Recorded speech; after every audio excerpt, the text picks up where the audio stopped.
Kementerian Haji dan Umroh Kota Palembang menggelar manasik haji akbar terintegrasi di Asrama Haji Sumatera Selatan pada 10 Februari lalu.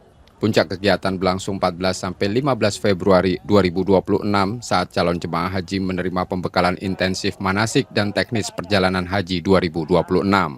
Calon jemaah mengikuti simulasi rangkaian ibadah di replika lokasi manasik mulai dari tawaf, sa'i, wukuf hingga melempar jumroh.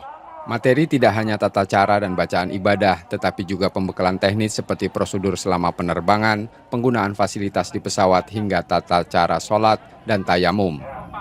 Sehingga itu mereka ketahui ketika mereka berpakaian kain ihram, mereka harus tahu dan paham bagaimana larangan-larangannya.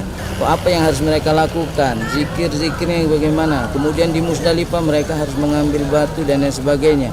Semua itu lengkap di asrama haji. Dari pembekalan ini, calon jemaah diharapkan lebih mandiri serta siap secara fisik dan mental sebelum berangkat ke Tanah Suci. Dan ini akan sangat membantu dalam pelaksanaan ibadah haji nanti. Bismillah, yang penting niat. Alhamdulillah fisik kami siap.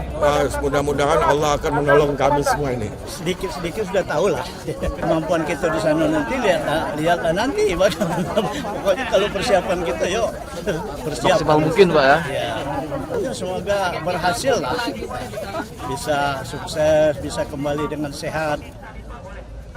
Manasik menjadi tahap akhir persiapan sebelum jamaah masuk asrama haji dan dijadwalkan terbang ke Arab Saudi pada gelombang pertama April 2026 mendatang.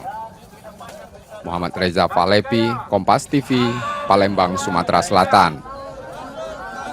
Babrur.